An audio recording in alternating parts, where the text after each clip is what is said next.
Welcome back to Exam Cracker. So today I'm going to start our new part, that is part 2 of our 500 MCQ series. Aji ami question number 21 or pra discuss korim.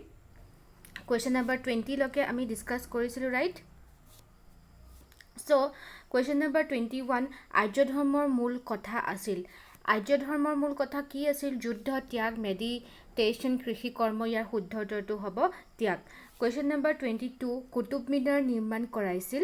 Qutub Minar কোনে নিৰ্মাণ কৰাইছিল? এইটো এটা চাব আপোনালোকে, কুতুবুদ্দিন আইবাকে কুতুব মিনাৰ নিৰ্মাণ কাৰ্য প্ৰথমতে আৰম্ভ কৰিছিলে, but it was completed by the Iltutmish. So' ইয়াতে কি হয়, কুতুবুদ্দিনৰ দিনত আৰম্ভ হৈ ইলতুৎমিছৰ দিনত শেষ হৈছিলে, আৰু বেছিভাগ কাম ইলতুৎমিছে কৰিছিলে। চ' ইয়াৰ মানে ইয়াত শুদ্ধ উত্তৰটো ইলতুৎমিছ বুলিয়ে জনা যায়। আৰু এটা কথা আপোনালোকে মনত ৰাখিব, কুতুবুদ্দিনে কুতুব মিনাৰটো আৰম্ভ কৰিছিলে আৰু ইলতুৎমিছৰ দিনত শেষ হৈছিলে, সেই কথাটো আপোনালোকে মনত ৰাখিব। আৰু কিছুমান MCQ চিৰিজৰ শুদ্ধ আনচাৰটো বা আমি ইলতুৎমিছ বুলিয়ে ধৰোঁ। চ' ইয়াৰ শুদ্ধ উত্তৰটো মই বৰ্তমান ইলতুৎমিছ বুলিয়ে ক'ম। অ'কে, যদি কেৱল ইলতুৎমিছ থাকিলেহেঁতেন, চ' ইয়াৰ আনচাৰটো ইলতুৎমিছেই হ'লহেঁতেন। নেক্সট কুৱেশ্যন নম্বৰ 23, চৰক সংহিতা বিষয় হ'ল। চৰক সংহিতাৰ বিষয় কি? ইয়াৰ শুদ্ধ উত্তৰটো হ'ব মেডিচিন। কুৱেশ্যন নম্বৰ 24, বৌদ্ধ ধৰ্মৰ তিনিটা মূল কথা হ'ল। বৌদ্ধ ধৰ্মৰ তিনিটা মূল কথা কি? এতিয়া বুদ্ধিজিম আৰু জৈনিজিম যেতিয়া আমি ডিছকাছ কৰিছিলোঁ, তেতিয়া আমি পঢ়িলোঁ যে বৌদ্ধ ধৰ্মৰ তিনিটা মেইন কথা আছে, যাক আমি জুৱেলছ অফ বুদ্ধিজিম বুলি কওঁ: সংঘ, ধৰ্ম আৰু বুদ্ধ। চ' ইয়াৰ অপশ্যন ডিটো আমাৰ শুদ্ধ হ'ব। কুৱেশ্যন নম্বৰ 25, ভাৰতীয় সমাজৰ সেৱক উদ্ভাৱ কৰিছিল। Ramakrishna Paramahamsa, Bal Gangadhar Tilak, Annie Besant. Okay, so' question number 25, ইয়াৰ শুদ্ধ উত্তৰটো হ'ব ভাৰতীয় সমাজৰ সেৱক উদ্ভাৱন কৰিছিল Gopal Krishna Gokhale. Okay, question number 26, অশ্বমেধ আছিল। অশ্বমেধ কি আছিল? মানুহৰ উৎসৰ্গা, ছাগলী উৎসৰ্গা, ঘোঁৰা উৎসৰ্গা, মহ উৎসৰ্গা। ইয়াৰ আনচাৰটো হ'ব অপশ্যন 3C, ডেট ইজ ঘোঁৰা উৎসৰ্গা। নেক্সট কুৱেশ্যন নম্বৰ 27, জৈন ধৰ্মই তীব্ৰ গতিত প্ৰসাৰ লাভ কৰিছিল। নিম্ন শ্ৰেণীৰ মানুহৰ মাজত, কৃষি কৰ্ম কৰাসকলৰ মাজত, ব্যৱসায়ীসকলৰ মাজত। ইয়াৰ শুদ্ধ উত্তৰটো হ'ব ব্যৱসায়ীসকলৰ মাজত দ্ৰুতগতিত প্ৰসাৰ আৰম্ভ কৰিছিলে। কুৱেশ্যন নম্বৰ 28, অৰ্থশাস্ত্ৰ কোনে লিখিছিলে? অৰ্থশাস্ত্ৰ লিখিছিলে কৌটিল্যই। এইটো সকলোৱে জানে, অৰ্থশাস্ত্ৰ কৌটিল্যই লিখিছিলে। আমি আগৰ আনচাৰটো ডিছকাছ কৰিছিলোঁ, ৰাইট? নেক্সট কুৱেশ্যন নম্বৰ 29, বৌদ্ধ ধৰ্ম প্ৰচাৰৰ বাবে তলৰ কোনগৰাকী শ্ৰীলংকালৈ গৈছিল? ইয়াৰ শুদ্ধ উত্তৰটো হ'ব সংঘমিত্ৰা। নেক্সট কুৱেশ্যন নম্বৰ 30, পৃথিৱীৰ দীৰ্ঘতম একক কবিতা হ'ল। পৃথিৱীৰ দীৰ্ঘতম একক কবিতা বুলি ক'লে আমি মহাভাৰতক বুজোঁ। কুৱেশ্যন নম্বৰ 31, হৰ্ষৰ জীৱনী হৰ্ষচৰিত কোনে লিখিছিল? হৰ্ষচৰিত লিখিছিলে আমাৰ বাণভট্টই। এইটো মনত ৰাখিব, বাণভট্টৰ যোনটো হৰ্ষচৰিত হয়, হৰ্ষবৰ্ধনৰ আত্মজীৱনী বিশেষকৈ তেখেতে লিখিছিলে বাণভট্টই। তাৰোপৰি বাণভট্টৰ কেইবাখনো উল্লেখযোগ্য গ্ৰন্থ আছে, তাৰ ভিতৰত কাদম্বৰীখনো ইম্পৰ্টেণ্ট হয়, কাদম্বৰী, ৰাইট? আৰু এটা কথাও তোমালোকে মনত ৰাখিব লাগিব, কাদম্বৰীখন যদিও বাণভট্টই আৰম্ভ কৰিছিলে, বাণভট্টৰ পুত্ৰ ভূষণ ভট্টইহে এই কাদম্বৰীখনৰ শেষ কৰিছিলে, কমপ্লিট কৰিছিলে, ৰাইট? চ' এই কাদম্বৰীখনৰ দুটা পাৰ্ট আছে, এটা বাণভট্টই লিখা হয় আৰু এটা বাণভট্টৰ পুত্ৰ ভূষণ ভট্টই লিখা হয়। এইটো আপোনালোকে মনত ৰাখিব।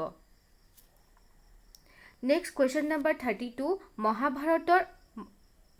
মহাভাৰতৰ মূল নাম কি আছিল? চ' মহাভাৰতৰ মূল নাম আছিলে Jaya Samhita, right? Next question number 33, কালিদাসৰ শকুন্তলা হ'ল এখন কাহিনী, কবিতা, গদ্য আৰু নাটক। চ' কালিদাসৰ শকুন্তলা হ'ল এখন নাটক। নেক্সট কুৱেশ্যন নম্বৰ 34, তলত উল্লেখ কৰা কোনজনৰ সমাধি ভাৰতত নাই? ইয়াৰ আনচাৰটো হ'ব হুমায়ুনৰ সমাধি ভাৰতত নাই। নেক্সট কুৱেশ্যন নম্বৰ 35, ভাৰতবৰ্ষত দৰিদ্ৰতা আৰু ব্ৰিটিছ শাসন লিখিছিল। চ' এখন কিতাপ আছে, poverty and British rule in India, right? So' দৰিদ্ৰতা আৰু ব্ৰিটিছ শাসন এই কিতাপখন লিখিছিলে আমাৰ আনচাৰটো হ'ব অপশ্যন এ, ডেট ইজ দাদাভাই নৰজীয়ে এই কিতাপখন লিখিছিলে। কুৱেশ্যন নম্বৰ 36, আলাউদ্দিন খিলজীয়ে তেওঁৰ কালত মূল্য নিয়ন্ত্ৰণ কৰিছিল কাৰণ আলাউদ্দিন খিলজীয়ে তেওঁৰ শাসক কালত মূল্য নিয়ন্ত্ৰণ কৰিছিল কিহৰ কাৰণে কৰিছিল? কাৰণ তেওঁ ব্যয় কমাবৰ কাৰণে বিচাৰিছিল। কুৱেশ্যন নম্বৰ 37, প্ৰথমে বিধৱা বিবাহৰ পৃষ্ঠপোষকতা কোনে কৰিছিল?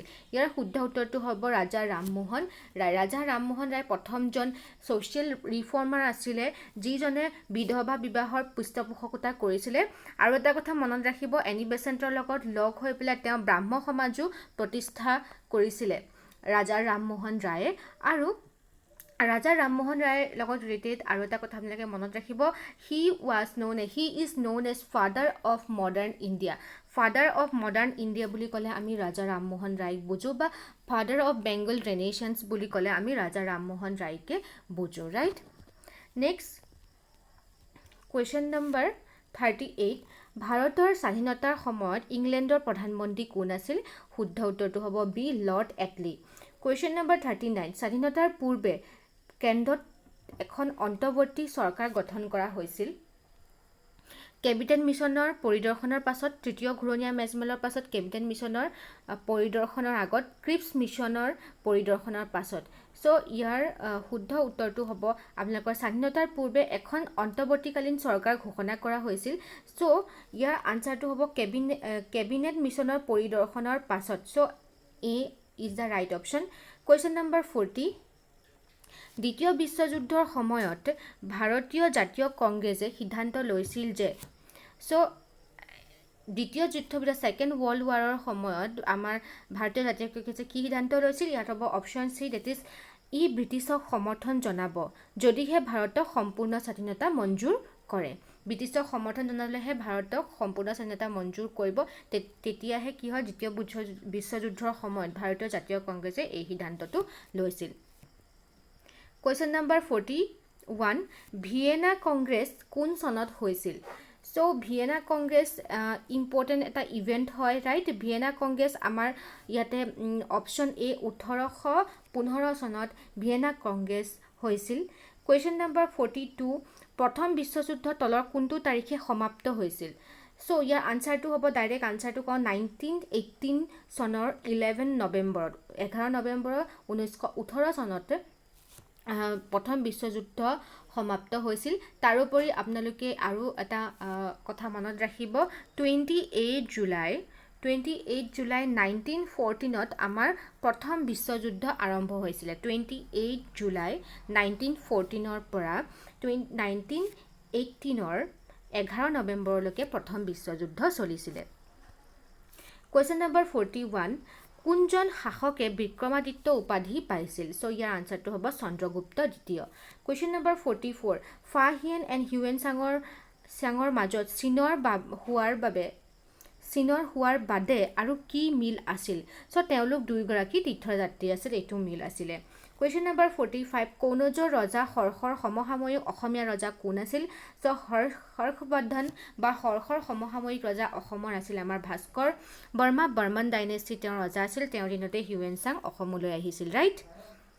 নেক্সট কুৱেশ্যন নম্বৰ 46,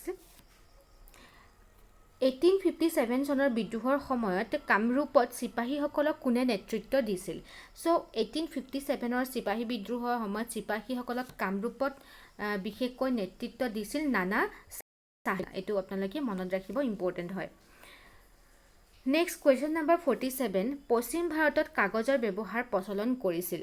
চ' কুৱেশ্যন নম্বৰ 47ৰ আনচাৰটো কি হ'ব? চীনাসকল, আৰবীসকল, ফৰাচীসকল আৰু ইংৰাজসকল। চ' ইয়াৰ শুদ্ধ উত্তৰটো হ'ব অপশ্যন বি, বিশেষকৈ পশ্চিম ভাৰতত কাগজৰ প্ৰচলন কৰিছিল আৰবীসকলে। কুৱেশ্যন নম্বৰ 48, ভাৰতীয় জ্যোতিৰ্বিদসকলে কেতিয়াৰ পৰা ডেচিমেল পদ্ধতি নিয়মীয়াকৈ ব্যৱহাৰ কৰি আহিছে? ইয়াৰ শুদ্ধ উত্তৰটো হ'ব অপশ্যন বি, পঞ্চম শতিকা।